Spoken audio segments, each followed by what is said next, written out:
Welcome back to another book review. This series is one that I devoured, I finished it rather quickly. It's kind of left a little hole inside me. I want to read more, and there's more to read. But I'm holding myself back because I also have a job that I have to do a lot of reading for. So, can't always read the stuff I want to.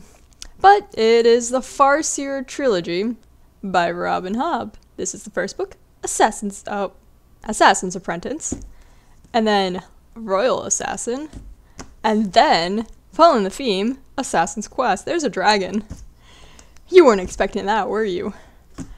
So, without giving too much away, this series was amazing.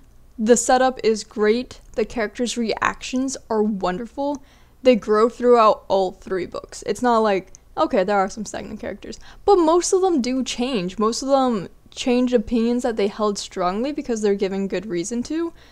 The society is very well developed of everything that's going on. Characters are set up well in the first book to finally get an identity in the third book. I don't think this is a huge spoiler because it gets hinted a lot at. But the fool who is ascribed to the reader, you just assume he's an albino and he's made a fool because that's just kind of how medieval kingdom society would work. They're like, whoa, an albino, what the hell? But as the series goes on, he becomes such an important character, and he's not actually albino. He does have white skin, pale blue eyes, and, basically silver white hair. All of that's true, but it's not because he's an albino. It's wonderful. I loved it. And everything gets delved into. Like, everything you could want to get explored gets explored. And if there are things that don't get explored that you were hoping would get explored, well, there are 2 more trilogies in this world that all connect back to this character. And that is amazing. One of them I'm excited for is the Tawny Man trilogy. The other is the Live Ship trilogy, which I've seen for a while, and I'm just like, yeah, boats. I don't really like books about boats, but talking to a friend who's also read these series, apparently it ties in very nicely. And these are all in chronological order, so you should, of course, start with the Farseer trilogy.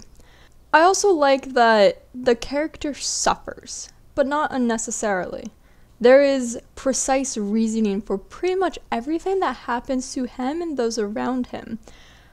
And it does focus very strongly on him, though.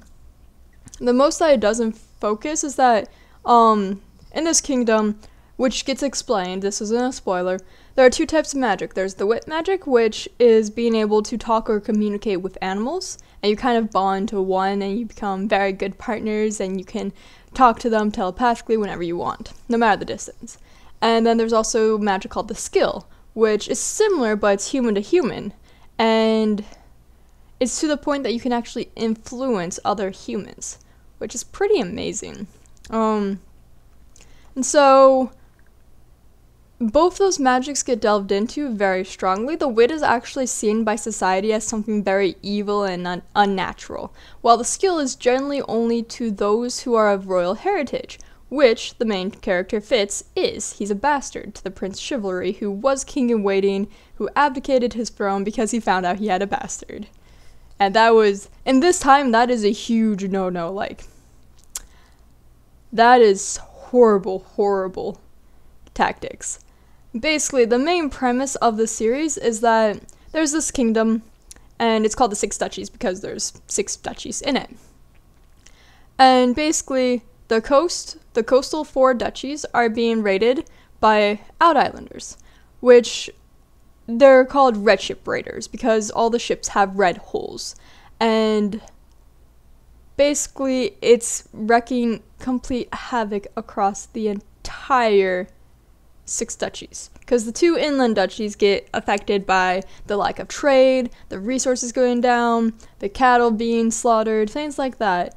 And the coastal duchies obviously are trying to man arms and fight these guys off, which they don't actually have a naval army because they've never gone to war navally. They never fought back against these raiders because it wasn't worth it.